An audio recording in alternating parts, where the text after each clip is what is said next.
It's actually a really nice day for it. Day 2 of the Expo. I'm here at LIT Tipperary once again. Nothing set up just yet, everything's kind of getting organised, getting started. Things will kick off around 10 as well, so yeah, looking forward to today, and there should be a lot of good stuff on show. There'll hopefully be a lot of the guys from yesterday. I've seen some of them inside that I want to show off their games, because some of them are really good. And hopefully some of the student games will be around as well, because some of them as well are like top class. So I mean, the future is pretty bright for Ireland. I'm not just saying that because the sun is beaming in my eyes. So yeah, we'll head inside and see what happens, what's about.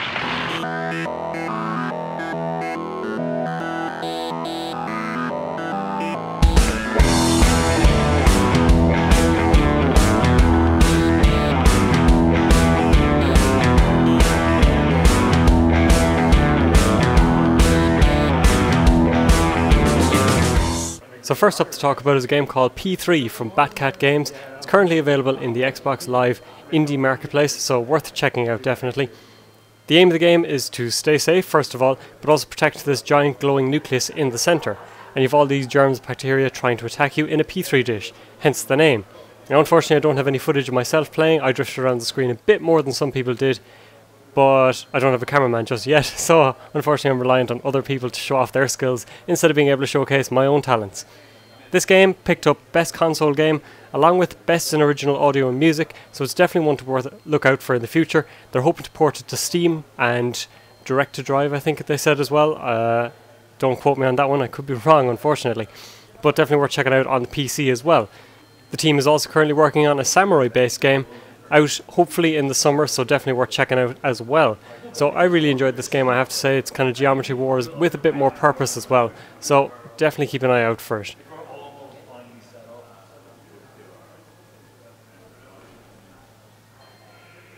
Up next is a game called Ninjamurai from Limerick-based Open Emotion Studios. The studio picked up 3 awards in total, with Ninjamurai picking up 2 of its own. It won Best in Gameplay along with Best Game of the Year, while Open Emotion Studios' Revolt in Youth picked up Best Indie Game of the Year. As you can see, it features a ninja / samurai, hence the name, dashing around the levels. It's really kind of an old school game. It's pretty unforgiving at times. You really have to keep your wits about you, but it is a good game. I really like the graphical style behind it as well. And they're a small studio, but they've done a lot of good work. They have a few games coming out in the near future as well. One with Paradox, which is a pretty interesting move for them. And they've also got one based on the Rubber Bandits, which should be interesting to say the least. They were demoing this and I was quite impressed with it so far.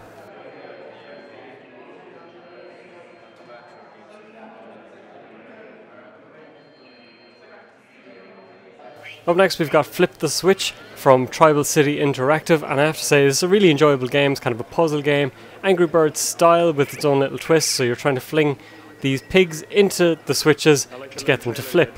Starts off easily enough and it grows progressively more difficult. I mean, some of the levels are really tricky from what I got to play, and there's tons of them in the game along with hard levels, so they have the explicit hard in the name. This is currently available on the App Store, cheap enough as well. I think it's 79 cents is what they said it was. But the problem was a lot of people were finding it actually too difficult. So if you want to really test your skills at the moment, it's currently available. A new update will be made available to make the game a little more accessible to some people. So keep an eye out for it. I really enjoyed what I got to play of it once again. I like the artistic style. It's of course familiar to Angry Birds players, but it has its own unique twists and touches as well. Once again, we have another award winner. This picked up Best Casual Game as well, beating out PopCap Games and such. Up next we have a very Irish game. It's called Joe vs Banker, and it's very much based on poking fun at the whole recession and depression that's going on at the moment. Joe is forced to try and pay his bills by picking up loose change around the place while avoiding the bailiff. There's a lot of very subtle humour as well, and very Irish humour at times. So you'll see here the no job centre and things like that, which is a really nice touch. So, okay, it won't be the most politically correct, as you see here, the Bank of Deutschland, where Bank of Ireland used to be, so it'll definitely be an interesting one to say the least. The studio is also putting out an animation to go with it, and I was quite amused by it, I have to say, and it's really nice to see kind of a tie-in already with a game. It's a step that more people should really do, and it's a nice promotion aspect to the whole thing, I suppose. But there's definitely a lot of humour, subtle humour in the background, and it is nice to poke fun at a recession that's taken over the world. Up next we have Cosmic Dash. It is a Windows 7 based game being shown here on the demo unit, and basically you're controlling a little planet who you must collect bits of planets to grow progressively bigger while avoiding asteroids and rocks and other bits of space debris that is going to smash you into either little pieces or completely destroy you. Again, this is a challenging game. It's definitely one to keep you going on the go, and you'll have to keep your wits about you and reflexes on point anyway to survive. I had a go of it. I didn't actually fare the greatest, but I can see how you can come back time and time again. And of course people were competing for high scores in the day, and as we all know, people like to get pretty competitive at times. As you grow bigger and bigger, of course, your mobility gets a bit reduced and everything else becomes a bit faster as well. So that's a really interesting touch, and it's definitely the way to go with these kind of games, to make it a bit more challenging and just so you can't hide out.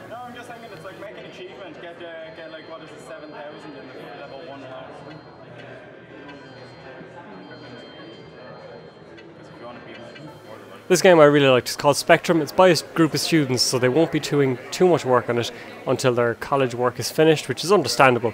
Again, it's kind of Geometry Wars based. This is the survival mode, so you're basically just trying to survive by shooting all the coloured dots, and you have to stay within the white circle as well, so that's kind of an interesting element to add to it, and it means you have to keep on your toes and you have to keep shooting because otherwise you're doomed.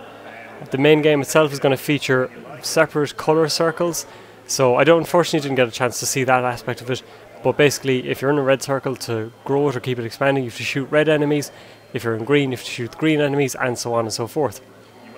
And as you're a white dot, the white circle in the survival is the safest place to be. Again, it was quite fun. There was a lot of competition on the day because there was a high score challenge, which I got pretty close at, I have to say, but you know, I wasn't going for bragging rights or anything like that. So that's it now for Games Fleadh 2012. Really enjoyed the 2 days, but I have to say getting a taxi from here is the most difficult thing in the world. Apparently no one gets taxis in the area, so no one has numbers, anything like that. So that was an interesting experience. But yeah, I really enjoyed the whole 2 days. There's a lot of potential in Ireland, and really looking forward to seeing what's produced by a lot of the studios in the near future. So hopefully you enjoyed the footage and stuff like that, and check out some of the games as they come out on marketplaces and things like that.